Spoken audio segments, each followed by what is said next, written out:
अस्सलाम वालेकुम। आप देख रहे हैं इनाम कंस्ट्रक्शन इन्फॉर्मेशन। उम्मीद करता हूं कि आप सब खैरियत से होंगे।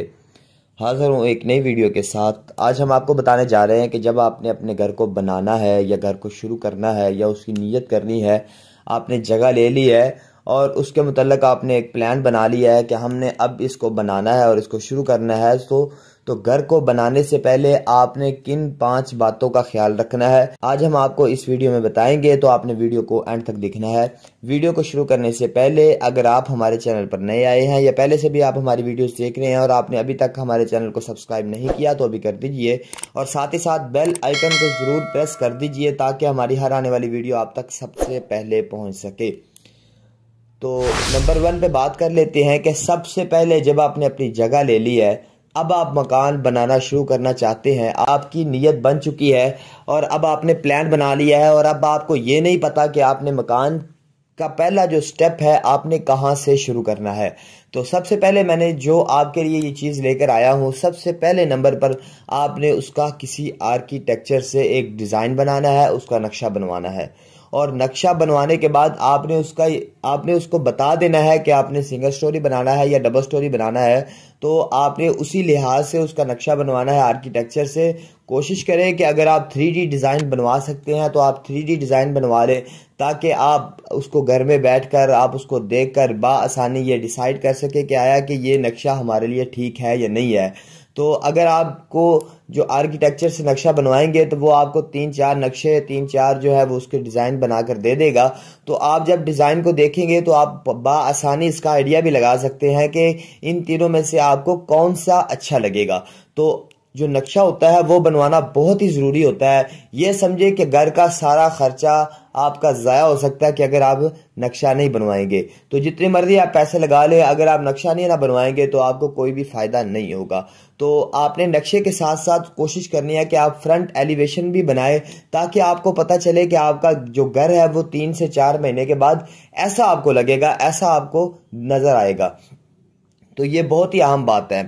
नंबर 2 पे बात कर लेते हैं कि आपने जब अपने घर को बनाना है तो आपने मटेरियल का हिसाब लगाना है। ये आप किसी आर्किटेक्चर से भी लगवा सकते हैं, किसी सिविल इंजीनियर से भी लगा सकते हैं, किसी तजर्बाकार एक्सपीरियंस वाले ठेकेदार से भी लगवा सकते हैं। हाँ, सिविल इंजीनियर जो होते हैं या आर्किटेक्चर होते हैं वो पढ़े लिखे ज़रूर होते हैं, लेकिन एक्सपीरियंस के एतबार से वो मिस्त्रियों से ठेकेदारों से थोड़ा पीछे होते हैं क्योंकि अभी उनकी इतनी सर्विसेज नहीं होती।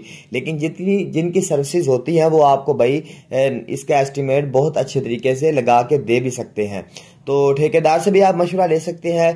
तो इसका हिसाब लगाएं कि कितना आपका सीमेंट लगेगा, कितनी आपकी ब्रिक्स लगेंगी, आपने सिंगल स्टोरी बनाना है, आपने डबल स्टोरी बनाना है, आप उसका टोटल हिसाब लगाएं कि आया कि हिसाब लगाने से आपको इसका ये भी फ़ायदा होगा कि आपके पास पैसे हैं डबल स्टोरी के, आप हिसाब लगा रहे हैं अपनी तरफ से कि भाई मैं इसको डबल स्टोरी बनाना चाहता हूँ, लेकिन जब आप मिस्त्री से हिसाब लगवाते हैं तब आप वो सिंगल स्टोरी बना सकते हैं। क्यों? मिस्त्री ने ऐसी ऐसी चीज़ें आपके सामने लाकर खड़ी कर दी हैं, आपको वो बातें बता दी है कि भाई इसके ऊपर इसका स्टील जो है वो इतना खर्च होगा, इसका सीमेंट इतना खर्च होगा, इसकी जो ब्रिक्स है इसकी दीवारों के ऊपर इतनी लगेगी, इसकी ईंटें इतनी लगेंगी और बाकी दीगर जो अखराजात है वो टोटल आप जब आप उसको अकाउंट करते हैं तो वो सिंगल स्टोरी का खर्चा रहता है। तो आपने हिसाब लगाया होता है डबल स्टोरी का, तो इस वजह से आपको इसका हिसाब लगाने में भी आसानी होगी। अगर आपके पास पेमेंट थोड़ी है तो आप उसका बंदोबस्त भी कर सकते हैं।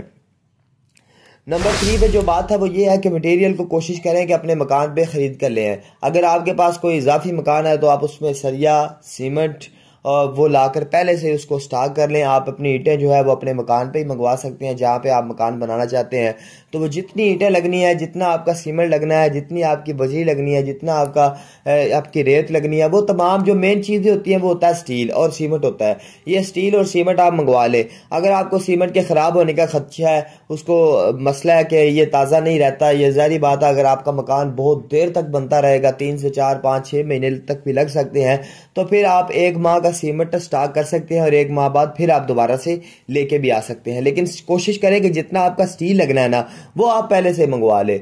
ये बात ज़हन में आ सकती है कि सरिये का रेट जी बाद में कम भी हो सकता है जब आप लेंटर डालें, लेंटर तक पहुंचे तो स्टील का जो रेट है वो थोड़ा कम हो जाए, लेकिन ये बहुत ही कम होता है। ये हमारे पाकिस्तान के हालात बहुत कमज़ोर है। अक्सर ये होता है कि आपने जब मकान शुरू कर रहे होते हैं तब आपका स्टील, आपके जो इलाके के अंदर स्टील होता है वो उसका रेट कम होता है, लेकिन जब आप लेंटर तक पहुंचते हैं तब उसका रेट बहुत ज़्यादा हाई हो जाता है।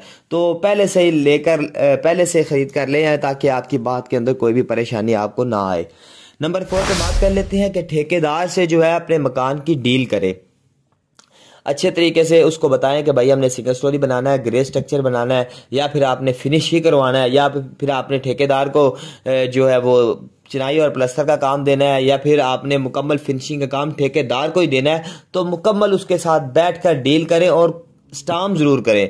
स्टाम्प करने का फायदा आपको ये होगा कि ठेकेदार भी नहीं भाग सकता और आप भी अपनी बात से नहीं भाग सकते। जो जो बातें हैं, जो जो ठेकेदार से मुकम्मल आपकी डील हो चुकी है कि आपने पैसों के हिसाब से, पेमेंट का भी जो हिसाब होता है, जितनी उसकी तरतीब है, वो भी आप मुकम्मल तौर पे उसके स्टाम्प के ऊपर लिखें कि भाई पहले हफ्ते मैंने इतने पैसे देने हैं, या पहले महीने पहले मैंने इतने पैसे देने हैं, दूसरी महीने मैंने आपको इतनी पेमेंट देनी है, तीसरे महीने मैंने आपको इतनी पेमेंट देनी है।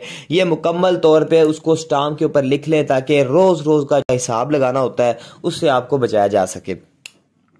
नंबर 4 पे जो आखिरी बात यह है कि आपने मकान बनाने से पहले आपने सदका जरूर करना है।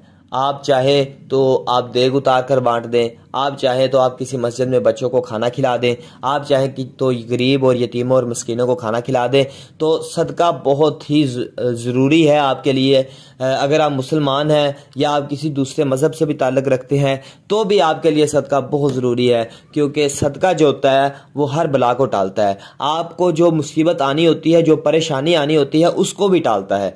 तो सदका आप किया करें। जब भी आप अपने मकान को शुरू करें, आप अपने मकान को मुकम्मल करते वक्त भी कर सकते हैं, और वक्तन फ़वक्तन तकरीबन कोशिश किया करें कि हर जुमे या जुमेरात को या हर हफ्ते बाद आप एक रूटीन वाइज थोड़ा बहुत अपने जो है वो पेमेंट से, अपनी आने वाली इनकम से, या अपनी जो आप मकान बनवा रहे हैं उसमें इनकम जो है उसमें से थोड़ा थोड़ा निकालते जाएं, ताकि अपनी आपको कोई भी किसी किस्म की मुश्किल ना पेश आ सके और आपके काम में आसानी हो।